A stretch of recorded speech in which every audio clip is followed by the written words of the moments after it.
Aktor Marvel mengekspos dirinya sebagai penggemar BTS. BTS dikenal punya basis penggemar yang beragam, bahkan terdiri dari selebriti terpanas, banyak diantaranya termasuk pahlawan super. Sebelumnya, Tom Holland dan John Cena mengumumkan bahwa mereka adalah ARMY. Belum lagi sahabat V BTS Park Seo Joon bahkan masuk dalam Marvel Cinematic Universe. BTS sendiri adalah canon di MCU. Kini bintang Marvel terbaru yang mengungkapkan bahwa dirinya adalah penggemar BTS tidak lain adalah aktor Tabagonian Rwanda, Winston Duke, yang dikenal karena memerankan M'Baku di Black Panther. Saat ini Winston Duke sedang mempromosikan film aksi komedi terbaru The Fall Guy bersama Ryan Gosling. Selama wawancara baru-baru ini, Duke ditanya tentang bagaimana dia mendengar musik film untuk mendapatkan karakternya. Dia membenarkan hal ini tetapi menambahkan bahwa dia telah mendengarkan BTS akhir-akhir ini. Pewawancara bertanya, "Aku belajar satu hal tentangmu. Kamu suka mendengarkan musik untuk membentuk karakter, skor film khususnya." Winston Duke mengatakan, "Aku suka partitur film. Aku sebenarnya juga banyak mendengarkan lagu BTS akhir-akhir ini." Pewawancara bertanya, "Aku suka BTS. Apakah kamu punya lagu BTS favorit saat ini?" Winston mengatakan, "Kamu tahu, Friends itu seperti terulang saat ini." Tentu saja, ia menarik perhatian ARMY saat klipnya menjadi viral di media sosial. Winston Duke juga mengungkapkan kegembiraannya untuk album RM yang akan datang. Seperti kita semua, dia menghitung mundur untuk kembalinya Jin serta kembalinya RM. Winston Duke terus berinteraksi dengan ARMY. Dia memposting ulang banyak tweet dan menjawab pertanyaan. Dia memberi banyak rekomendasi. Dia tentu saja pria dengan punya selera. Untuk selera dari solo masing-masing, untuk Jin the Astronaut, RM Yeon, Suga Sisao, J-Hope on the Street featuring J. Cole, Jimin, Filter, V, Friends, Jungkook, Seven. Dan untuk lagu grup, dia merekomendasikan yang pertama Bepse atau Silver Spoons, 2 All Day by RM, 3 A dari BTS, 4 Yet to Come BTS, 5 Neon J-Hope, dan 6 Life Goes On BTS. Dia bahkan menonton variety show BTS Run BTS dan dia punya episode favorit. Kalau ada pertanyaan tentang status ARMY-nya, dia bahkan mengetahui perbedaan antara berbagai run BTS. Haha, itu 3 hal yang berbeda. Run BTS adalah variety show mereka. Aku mungkin hanya melihat seperempatnya. Run BTS oleh BTS adalah lagu tentang mengejar kenangan singkat masa muda seseorang, sungguh luar biasa. Run BTS adalah lagu tentang kerja keras dan tekad mereka selama 7 tahun terakhir. Jadi apa yang ingin gue katakan di sini adalah bahwa masing-masing punya haknya sendiri, berdiri sendiri-sendiri. ARMY terkesan dengan pengetahuan Winston Duke saat dia mengungkapkan betapa berdedikasinya dia sebagai seorang penggemar.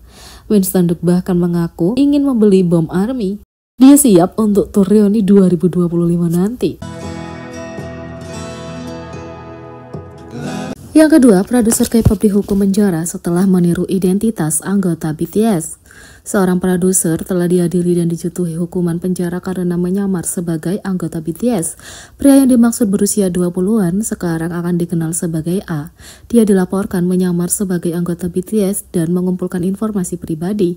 Departemen Banding Kriminal 52 Pengadilan Distrik Pusat Seoul, Ketua Hakim Kim Yong-chung, Kim Ji-son, dan So Byung-jin menghukum A 29 tahun dalam persidangan pertama 1 tahun penjara pada tanggal 10 karena melanggar undang-undang tentang meninggalkan pemanfaatan jaringan informasi dan komunikasi serta perlindungan informasi. A diselidiki secara khusus karena menyamar sebagai Suga BTS yang bernama asli Min Yoongi pada Agustus sampai September 2022. A didakwa dan ditangkap setelah dia menggunakan ponsel untuk berbicara dengan produser rekaman B. Dengan melakukan itu, dia mengumpulkan militer, detail, layanan, dan juga menerima sumber suara paduan yang dirahasiakan. Pada bulan November tahun itu, A juga menyamar sebagai B untuk menghubungi Suga sendiri karena alasan yang sama. A mencoba mencari tahu informasi mengenai tanggal rilis album dan waktu wajib militer. A dilaporkan meniru V BTS yang bernama asli Kim Taehyung. Dengan melakukan hal tersebut, A menerima lebih dari 10 file musik paduan yang dirahasiakan melalui produser lain. Dia didakwa dengan penghapusan tidak sah informasi mengenai album, data lagu yang belum dirilis, informasi pribadi, dan jadwal pribadi. A A divonis penjara pada sidang pertama, dinyatakan bahwa anggota BTS dan perusahaan mereka akan menderita kerugian harta benda dan sosial yang cukup besar karena tindakannya. Hakim pengadilan menjelaskan, motif kejahatan tersebut adalah untuk mendapatkan popularitas dengan menyamar sebagai komposer sukses menggunakan informasi pribadi yang dikumpulkan. Mereka menambahkan melanjutkan kejahatan saat sedang diselidiki dan diadili untuk pelanggar serupa menunjukkan karakter moral yang buruk. Para korban yang informasinya diungkapkan telah menderita kerugian psikologis yang signifikan, kerugian belum pulih sama sekali, dan terdakwa belum mendapatkan pengampunan dari para korban. Terdakwa saat ini sedang menunjukkan sikap reflektif dan keluarga terdakwa berkomitmen untuk membawa terdakwa menuju kehidupan yang benar. Hukuman tersebut diputuskan dengan mempertimbangkan keputusan sidang pertama dan kewajaran persidangan yang terlibat, kata hakim pengadilan pertama. Pengadilan menolak permohonan banding A dan jaksa dengan menyatakan kerugian tidak berwujud yang diderita oleh para korban dalam kasus ini sangat besar dan tidak ada kesepakatan yang dicapai. A adalah seorang produser musik terkenal yang sebelumnya pernah mengerjakan produksi lagu-lagu grup idola terkenal. Sementara itu, J Balvin goda kolaborasi dengan BTS. Penyanyi Kolombia J Balvin yang dikenal sebagai pangeran reggaeton sedang menggoda kolaborasi dengan BTS. Sebelumnya, BTS dan J Balvin bertemu di berbagai acara. J Balvin, J-Hope, dan Jimin menghadiri peragaan busana Dior. Dia juga bertemu dengan seluruh grup The Grammy Award 2022. Tahun lalu, magna BTS Jungkook menyebut J Balvin sebagai salah satu dari 3 artis Latin yang suka dia dengarkan.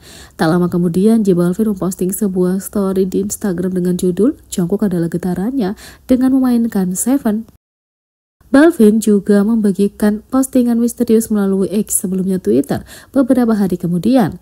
ARMY memperhatikan bahwa dia tidak menggunakan apapun kecuali tanda peace dengan tangan dan juga dijumlahkan dapat melambangkan angka 7 yang sangat terkait dengan BTS. Hal itu memicu rumor kolaborasi. J Balvin dan BTS ternyata pernah berkolaborasi tapi belum dirilis. Saat siaran langsung baru-baru ini, J Balvin ditanya apakah dia akan berkolaborasi dengan grup K-pop. Dia mengungkapkan dia sudah memilikinya. Dia dan BTS merekam sebuah lagu tapi dia tidak menyebutkan kapan akan dirilis.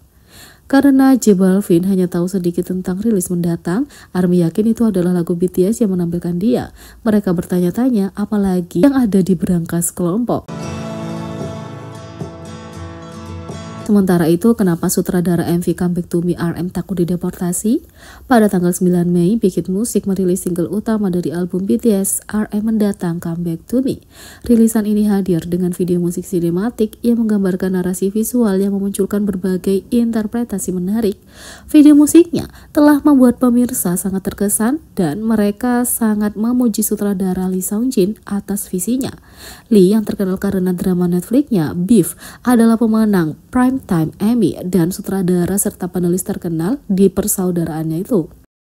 Meskipun kolaborasinya dengan RM adalah mimpi yang menjadi kenyataan bagi banyak penggemar, bagi pria itu sendiri prosesnya menjadi sedikit menakutkan pada tahap awal. Dalam wawancara dengan The Hollywood Reporter, sang sutradara menyebutkan bahwa ia takut dideportasi dari Korea Selatan saat bekerja dengan RM. Syuting video musiknya jelas dijadwalkan berlangsung selama 3 hari yang panjang di Paju. Urutannya juga harus dilatih dengan sangat rumit, tapi saat syuting sayangnya RM malah terluka. Dia membungkuk dan kepalanya membentur kamera dan ada luka besar di matanya, kata Lee Seung Jin. RM akhirnya harus ke rumah sakit untuk mengobati lukanya yang memerlukan beberapa jahitan untuk ditutup, tapi Lee merasa ini adalah kesalahan besar yang terjadi pada dirinya. Seketika aku berpikir, bagus sekali aku akan segera dideportasi karena aku baru saja menggores harta nasional ini, kata Lee Seung Jin. Bertentangan dengan ketakutannya, reaksi RM terhadap cedera itu cukup acuh tak acuh. Lee ingat bahwa rapper itu pergi ke rumah sakit dan segera kembali setelah mendapatkan jahitannya, siap untuk melanjutkan syuting. Ketulusannya terhadap karyanya bahkan membuat sutradara kawakan seperti Lee merasa cakrawalanya juga didorong. Dia akan datang dan memeriksa monitor dan berkata, "Oh, kurasa kita bisa mendapatkannya sedikit lebih baik," kata Lee Seung Jin. Untungnya Lee tidak dideportasi dan sebagai gantinya para penggemar dapat menikmati video musik sinematik untuk rilisan terbaru RM. Sedangkan album solo keduanya, Right Place Wrong Person, rencananya akan dirilis 24 Mei. Jadi bagaimana menurut kalian tentang ini? Beri komentar di bawah, klik subscribe, like, share, dan klik lonceng. Sekian video kali ini, sampai jumpa lagi.